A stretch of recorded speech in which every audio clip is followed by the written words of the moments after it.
하나님 말씀 빌립보서 2장입니다. 빌립보서 2장.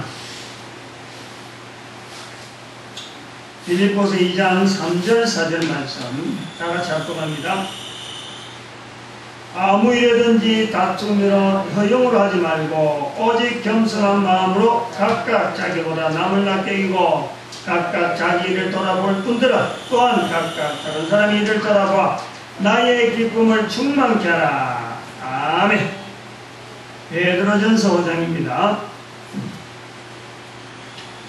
베드로전서 5장 5절에서 6절 말씀입니다. 베드로전서 5장 5절에서 6절 말씀 다같이 합독합니다. 젊은 자들아 이와 같이 장로들에게 순복하고 다 서로 겸손으로 허리를 동이라. 하나님이 교만한 자를 대적하시되 겸손한 자들에게는 은혜를 주시느니라. 그러므로 하나님의 명하신 손 안에서 겸손하라. 때가 되면 너희를 높이시리라. 아멘. 네, 가서 하겠습니다.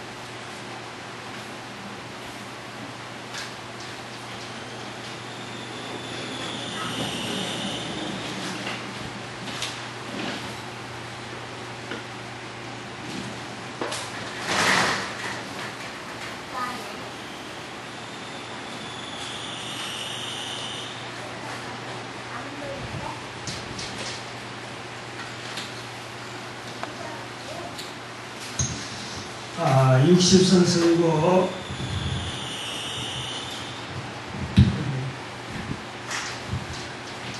60선 선고 주제, 다섯 번째 주제, 그리스도를 닮아가. 두 번째 제목, 겸손. 다섯 가지 제목을 우리가 늘 다섯 가지 주제에 대한 내용을 항상 우리가 상기할 때 나무 열매를 향해서 나가는 그 열매 씨앗에서부터 시작해서 씨앗의 상태가 있을 때의 주제, 첫 번째 주제 그리스도를 새롭게 새로운 삶. 그 다음에 이것이 싹이 나가지고 어떤 줄기로 모양이 자라가는 것을 우리가 그리스도를 전파함. 그리스도를 전파한다. 그럼 여기서 가지가 나오는 여러 가지 이제 열매를 맺기 위해서 가지를 걷는데 여기서 우리는 하나님을 의뢰함, 하나님을 의뢰한다. 그러면 열매를 맺으면서 가지만 있어야 되는 게 아니고 열매와 가지 사이에 중요한 것은 꽃이다. 꽃의 모양을 해서 여기서는 그리스도의 제자의 자격. 그 다음에 다섯 번째, 마지막, 또 닮아. 마지막에 열매를 했습니다. 열매. 열매를 했을 때 우리 열매를, 사실은 더 이상 제목이 없거든요. 열매 다음에 다시 또 씨앗이 또 떨어져서 이 열매가 다시 들어가니까 처음부터 시작되는 거죠. 그럼 1번에서 5번 사이에 있는 이 주제, 다섯 가지 주제에 대해서 하나의 나무에 씨앗이 자라고 꽃이 피고 열매 맺어가는 걸 통해서 전도자들이 가지고 있는 성경 구절 60가지를 성경에서 발췌해가지고 하나의 고리로 한으로 만들어서 60가지 성구 속에서 우리의 전도자들의 삶을 전체적으로 비춰봐야 되겠다 하는 그런 의도가 있는 내용이죠. 이 다섯 번째 주제의 두 번째 제목, 그리고 이 다섯 번째 제 주제를 할 때 우리가 또 염두에 둬야 될 것은 이 세 가지는 삼위 하나님에 대한 내용, 성부 하나님, 성자 예수님, 성령 하나님에 대한 삼위일체 하나님에 대한 내용을 이야기했고, 그 다음에 네 번째 할 때에는 그리스도의 제자자기 할 때 여기서는 교회론이라 주제를 가지고 그래 말씀드렸습니다. 그 다음에 다섯 번째 나오는 것은 전도론. 전도, 이제 일반적으로 전도에 대해서 여러 가지 전도는 처음에 듣고 서로 본론, 결론 여러 나옵니다만 요것을 잡고 오래하고 다섯 번째 주제를 이렇게 테마별로 성부 하나님에 대해서, 성자 예수님에 대해서, 성령 하나님에 대해서, 그 다음에 교회에 대해서 했을 적에 다섯 번째 주제는 전도론으로 잡자 하는 주제를 그래 잡자, 그렇게 말씀을 드렸습니다. 그러니까 말씀을 드렸을 적에 그것이 뭐냐면 열매라는 거예요. 열매, 마지막 부분에. 그리고 이것은 우리가 교회 생활한다든지 모든 개인의 삶, 성도의 마지막 삶, 성도의 마지막으로 성도는 어떤 자리를 지키게 되느냐, 그 열매가 뭐냐, 또 교회는 도대체 무엇 때문에 이 땅에 있어야 되냐, 그 열매는 뭐냐, 교회가 있어야 될 열매가 뭐냐, 있어야 될 이유가 뭐냐, 그것이 바로 교회는 전도를 하기 위해서, 전도를 조직적으로 구성하고 전도를 조직적으로 계속 이어가고, 또 개인이 한 사람은 전도자로서 이 전도에 대한 삶을 자기 삶 속에서 나타내야 되는 것이 한 개인의 삶이다. 그런 뜻에서 이 전도로는 바로 열매다, 그렇게 했습니다. 근데 자, 여기서 우리가 그 겸손에 대해서 이렇게 할 때, 우리가 이 다섯 번째 주제를 어떤 형태로 이것을 6가지 나오는 제목하고 연결할 거냐 했을 적에, 이 첫 번째 우리가 사랑이다. 응? 사랑이라 했고, 그 다음에는 이제 겸손이다. 응? 이 겸손, 머리, 고개 숙이는 겸손.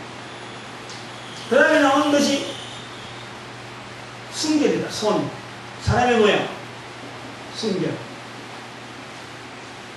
그 다음에는 정직, 응? 정직, 딱 기초적으로 정직. 그 다음에 발끈함.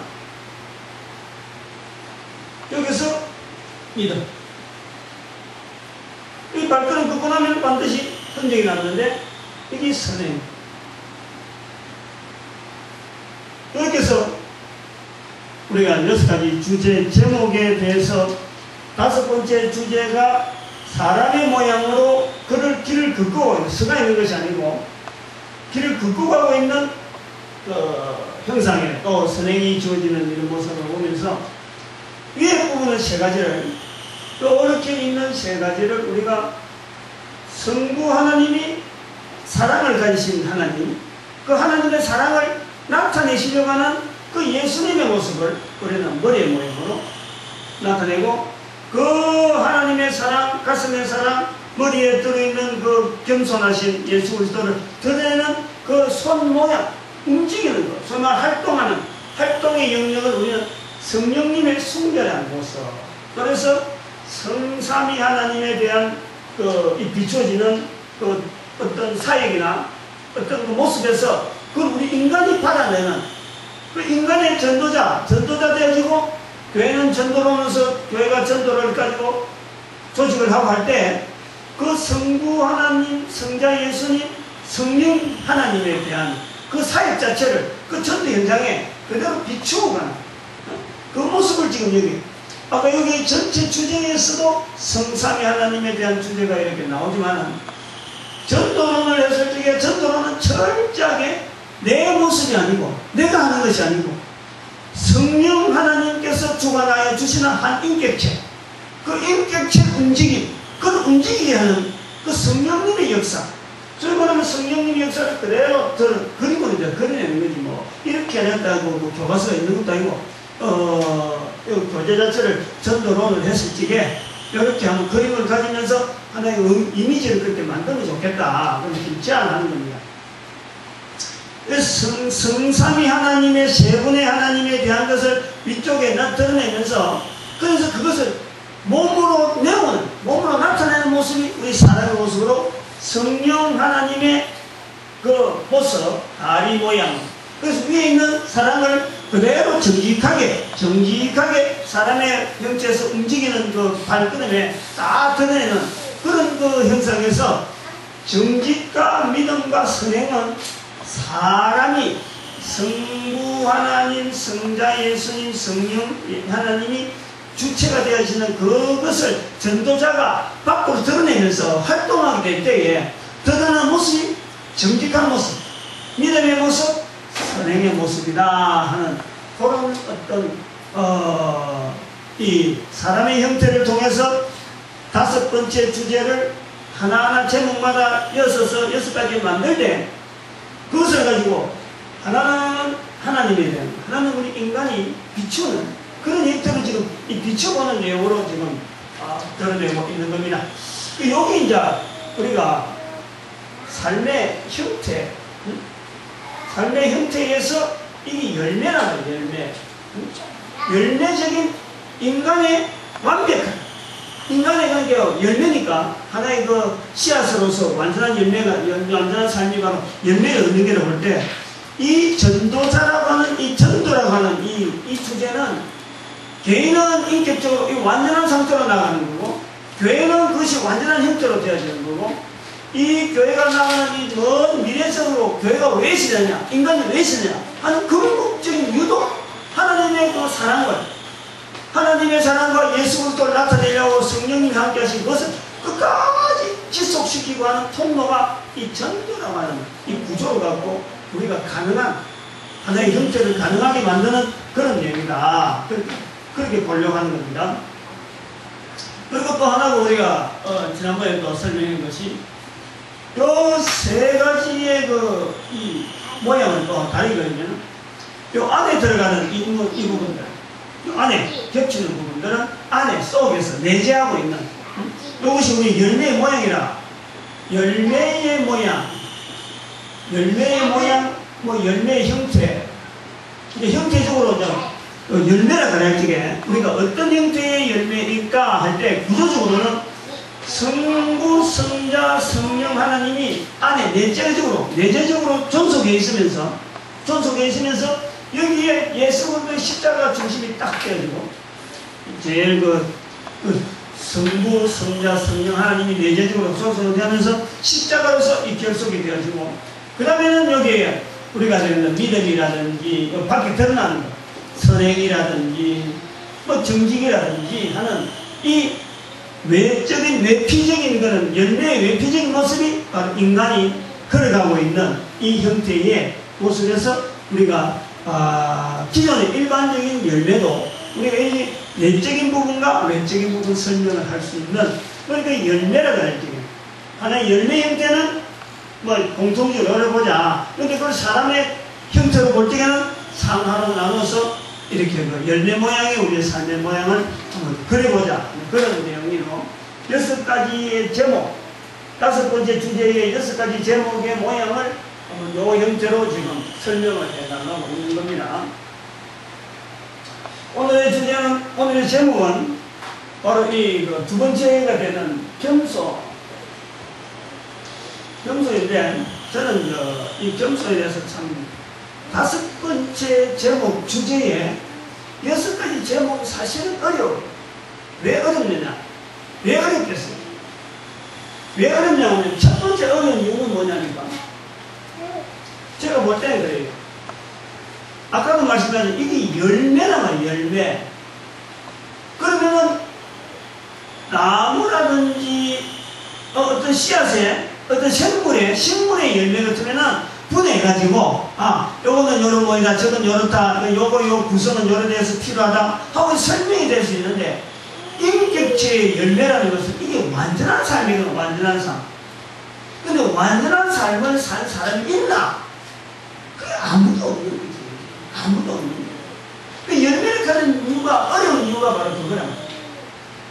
아무도 완전한 삶을 살지도 못한 이 주제가 바로 여기 5번째, 그리스도를 닮아가는, 그리스도를 닮아. 이게 열매를 할 때, 근데 이제 그런데 불구하고, 열매라고 할 때 인간으로서는 아무도 완전한 삶이 없는데, 완전한 삶을 인정해주는. 그 인정해주는, 하나님이 그걸 인정해준다는, 그거를 전제로 솔직히 이 설명이 가능하지. 완전한 삶을 살지도 않았는데, 열매에 대해서, 인간의 열매에 대해서 이야기한다는 그 자체는 구조적으로 어떤 논리적인 부분에서는 불합리한 겁니다. 근데 그게 논리적인 불합리한 것을 가능하게 한 부분은 우리가 하나님께서 완전한 사람으로 인정을 해준다. 그게 바로 하나님이 의라는 거예요. 하나님께요. 믿음이 의로 이긴다. 하나님이 의인으로 잡아주고, 죄인인데 의인으로 받아준다는 거죠. 그 원리가 그거예요. 그러면은 한 인격체로서, 완전한 한 인격체로서 하나님이 받아주는 인격체 열매로 볼 때 뭐가 주어지느냐? 그게 바로 전도라는 거예요. 전도. 하나님께서 우리에게, 예수님께서 우리에게 내 정인되라 하는 그 말씀은 우리에게 짐을 주라는 게 아니고, 우리에게 뭔가 고된 고역을 통해서 말이야, 예수 믿으려고 하면 내가 십자가에 못 박아 주는데 너도 좀 편하게 하려지 말고 너도 좀 고생해라, 이런 내용이 아니에요. 그래서 저는 말이죠, 전도자들이 쓰는 구호 중에 시라는 게 하나 있습니다. 전도. 전도가 뭐라 하냐면, 예수님의 피 맺힌 뭐라 그래요? 여러분,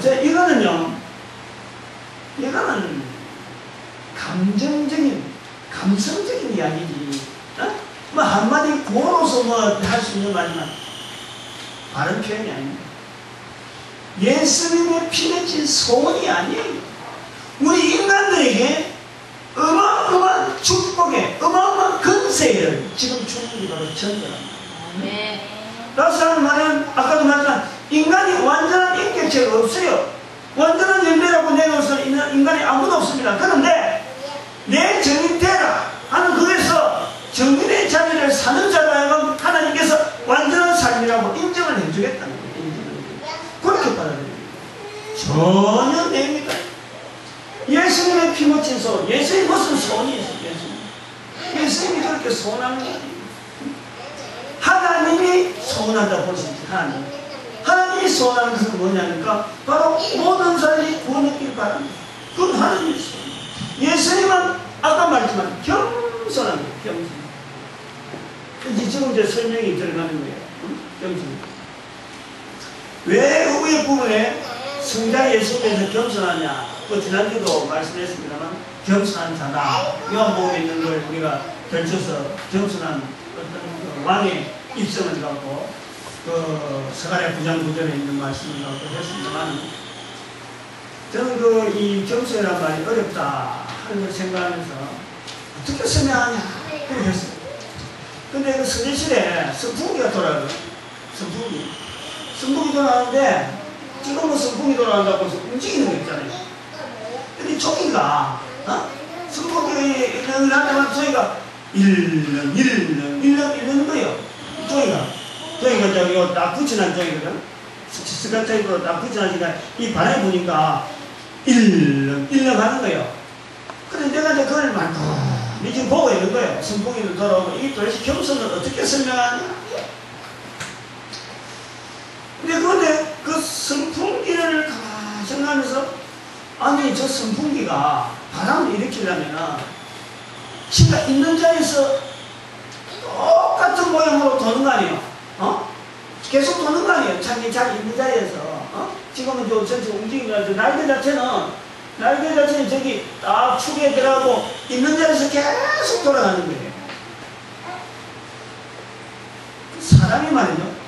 사람이 우리 요셉이도 있고 교육이도 있고 요셉 엄마도 있고 아무리 착하고 아무리 겸손하고 아무리 겸손하고 아무리 승리라 그래도 똑같은 일을 계속 시키고 할 수 있어. 끝내 못하는 할 수 있어. 다시 말하면은 뭔지 모르게 자기가 하고 싶지 않다 하는 생각을 가지고 있는 것이 인간이야. 계속 시키면. 자, 다시 말하면 하고 싶지 않다 하는 일을 인간은 말이죠. 늘 잠재적으로 가지고 있어. 애들이 어릴 때도 땡깡 부리고 아무리 순진해도 말이야. 지가 더 하는 걸 감 지르고 누가 하고 기저귀 참여해가지고 엄마한테 막 지 하고 싶은 대로 아주 막 소리 지르는 거야. 근데 기계는 그저 똑같이 오는 거야. 똑같이. 바람에서 이게 펄렁하다가도 또 조금 있으면 지나 들어가는 거야. 또 펄렁하다가도 들어가는 거야. 펄렁한. 그래 이걸 가만 보면서 야, 이 종이는 생각도 없나? 왜 자꾸 바람이 저리 불면은 말이야. 좀 지가 싫으면은 이제 싫다. 내가 뭐 피곤하다. 내가 좀 안 움직이게 해달라. 이렇게 할 텐데 이게 계속 펄렁펄렁 한단 말이야. 또 그렇다고 또 선풍기는 계속해서 바람을 보내는 거예요. 지가 왜 보내겠어? 기계적으로 만들었으니까 그래. 보내는 거죠. 사람은요, 기계가 아닙니다. 기계. 사람은요, 조금 싫으면은 싫다가 아닙니다. 아무리 좋은 그 에덴 동산도 하나님 앞에 싫다 하는 게 싫다. 그 능력이 사람들에게 있는 거예요. 그런데 예수님은 겸손이라는 게 뭐냐면 싫은데도 불구하고요. 싫은데도 불구하고 또 할 수 없는 일인데도 불구하고 싫은데 하는 게 좀 이상합니다만 불평을 할 수 있음에도 불구하고 그 불평을 하지 않고 뜻을 따르는 거예요. 뜻을 따르는 거예요. 그 뜻을 따라가는 거예요. 하나님 인간을 사랑합니다. 하나님 인간을 사랑하는 거예요. 온 우주가 불과한데 인간을 가장 존귀하게 만들고 사랑하는 거예요. 그런데 예수님이 하나님 사랑하고 성부 하나님 사랑하고도 내가 관계없습니다라고 끊어버려도 되는 거예요. 그게 이래 그 일에 하나님의 사랑에 동참해가지고 안 가도 되는 일을 예수님이 안 가도 됩니다. 내가 안 한다고 하면 안 하는 거예요. 그런데 예수님이 순복하는 거예요. 순복. 응? 하나님의 사랑을 나타내는 일에 자기 자신이 해야 될 일이 아님에도 불구하고 하나님이 원하시니까 성부 하나님이 원하시니까 그 일을 하는 거예요. 우리가 겸손이라는 내용을 생각할 때요. 예수님을 제외하고 겸손을 생각하면요. 이거는 겸손이 전혀 아닙니다. 겸손의 정확한 내용은요. 예수님이에요. 예수님. 인간 구원에 하나님 스스로를 하나님 된 자리에서 버릴 수까지 이 땅에 인간의 몸을 입으시는 그 예수님이 겸손한 모습을 보였으니까 우리도 겸손에 대해서 바라볼 수 있는 거예요. 지금 그게 빌립보서 2장 3절 4절에 나와 있는데요. 아무 일에든지 다투나 허용을 하지 말고 오직 겸손한 마음으로 하고 뒤에 각각 남을 낮게 여기고 즉 예수 그리스도 자신은 부족한 게 없습니다. 그런데 하나님이 인간을 사랑하시니까 그 인간이 하나님에게 사랑받는 그 존재로서의 예수 그리스도가 그를 높이는 거예요. 겸손의 자리는 바로 이런 거예요. 선풍기 바람이 계속 불 수 있도록 그걸 만들어지는 거예요. 그건 선풍기에 거역할 수가 없어. 근데 인간은 거역할 수 있음에도 불구하고 거역하지 않는다는 거예요. 겸손. 근데 왜 거역하지 않느냐? 자기보다 낮게 여기는 게 있다. 낮게 여기는. 그게 빌립보서 2장 3절 4절에 주제입니다. 겸손의 의미가 뭐냐? 자기보다 남을 낮게 여기는. 왜냐니까? 남을 낮게 여기는 뭐니까? 다른 상대가 그를 더 높이려고 하니까. 그를 더 높이려고 할 때 내가 그 밑에 자리에 들어가려고 합니다. 이게 겸손. 예수님에 대해서 설명하지 않으면 결코 겸손은 설명이 되지 못하고 예수님이 그렇게 겸손했기 때문에 우리도 가능성을 두고 있는 거예요. 그리고 그 비춰보고 있는 거예요. 그래서 겸손이 어렵다. 그 다음에 그 겸손의 또 하나 자리는 뭐냐니까 첫 번째 자리는 빌립보서 2장 3절 4절에 남을 낮게 여긴다. 남을 나보다 낮게 여긴다. 그 다음에 베드로전서 5장 5절 6절의 말씀 중에서 젊은 자들아 이와 같이 장로들에게 순복해라. 장로들에게 아주 중요한 겁니다. 이것은 뭐냐? 제가 볼 때 겸손이라는 건 기존의 제도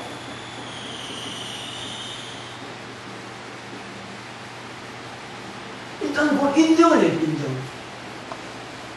인정을 해요. 그렇다고 인정을 하고 쏙 빨리 드는 건 아니고 겸손이라고 해서 겸손이라는 것은 기존에 가지고 있는 질서 자체 이 질서 자체를 누구를 통해서 인정하냐면 하나님께서 모든 근세의 주체자입니다. 예수님께서 요한복음에 말씀했지만 빌라도에게 내가 너를 죽일 근세에 있고 살릴 근세에 있다 그러지게 위에서부터 오지 않으면 네가 그럴 수 없다. 예수님께서 그랬습니다. 그래서 빌라도가 자기를 죽이는 근세까지 하나님 앞에서 그 근세를 인정하는 거예요. 이게 겸손입니다. 겸손. 젊은 자들아, 옆에 장로들이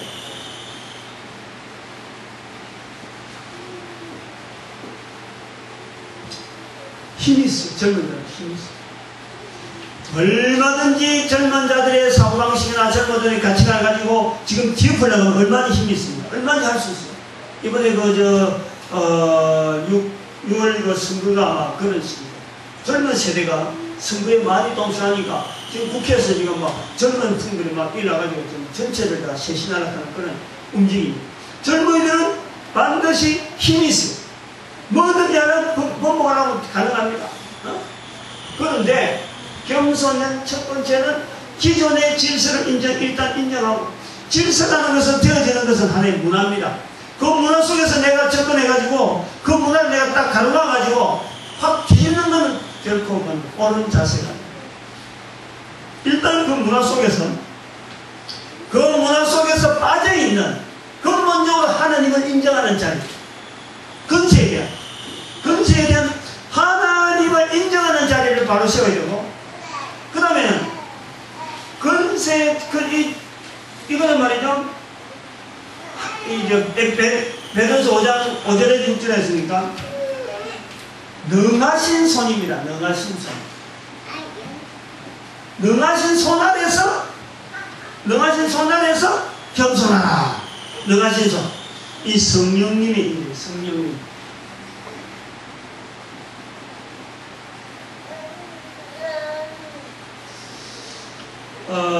이 겸손이라고 해서 말이죠. 그 사람 앞에서, 예, 그랬습니까? 그것도 내가 뭐, 꾸벅꾸벅하고, 저것도 꾸벅꾸벅하고, 이렇게 해서 모든 사람 앞에 무처럼, 아니, 삶은 무처럼, 노골노골하고, 두부처럼 뭐, 흐물흐물하고, 이런 것은 겸손입니다. 겸손입니다. 하나님을 나타내자면 하나님을 반드시 나타내요. 반드시 하나님을 인정하면서 예수 그리스도를 나타내면서 성령님 능하신 손 안에서 겸손하는 거지, 그냥 허벌레 하는 게 아니에요. 그래서 때가 되면은 너희를 높이시리라. 때가 되면은 하나님께서 높임을 견제가 되어지는 거예요. 이게 견제가 되어지는 그런 겸손입니다. 하나님이 높여주는 하나님, 그걸 기다려주는 거예요. 그때까지 기다리는 거예요. 하나님을 철저하게 인정해요. 철저하게. 근세로서 인정해야 되고, 사람들에 있는 죄로 속에서 내가 허물어 들어서 그 자체에서 내 자신이 완전히 그냥 서물허물한 자식이 지금 없는 게 아니고 하나님을 인정하는 자리로서 기존의 질서를, 그걸 우리가 하나의 예수 그리스도를 나타내는 또 전도자로서 그게 복음을 전파한다 할 때에 어떤 또 기획이라든지 이런 변화가 준다 하더라도 그것 자체가 완전히 뒤집어갖고 유혈이에요. 구태타를 일으킨다든지 이런 자체가 아니에요. 우리가 이 문화라든지 이런 역사는요, 조금 더 많이 조명을 다시 해야 돼요. 지금 우리까지 왔을 때까지가 이 역사가 근본적으로 옳다라고 볼 수가 없어요. 어려운 환경 속에서 무리하게 왔음에도 불구하고 우리가 지금 이런 걸, 이 정도 누리는 것이 참 어마어마하게 감사해요. 어마어마해요. 그런데 실제로 어떤 하는 문화 속에서 새로운 문화를 접목시키고 또 평화적인 그런 내용을 이야기한다 하더라도 항상 그 속에는 이 무력이 있고 그 질서를 막 번복시키고 하려고 하는 그런 게 있어요. 그러나 이 교회에서 말하는 이 전도도 마찬가지입니다. 억지로 그 사람들 막 집어넣고 억지로 굴복시키고 이런 건 절대 아닙니다. 그런 건 아닙니다. 그 뒤에 있는 사람 자체는 안 하고 그 뒤에 있는 마귀의 근세를 굴복시키라는 거지, 인간은 말이죠. 인간은 그대로 하나님 형상으로 그대로 존중해요.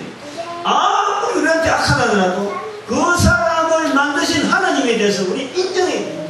이 전도자가요, 이 철저히 겸손이라는 것은 우리 전도자가 가져야 될 이 품성중에서 예수 그리스도의 겸손이라는 것은 무조건 고개 숙이고 하는 건 절대 아닙니다. 절대 아닙니다.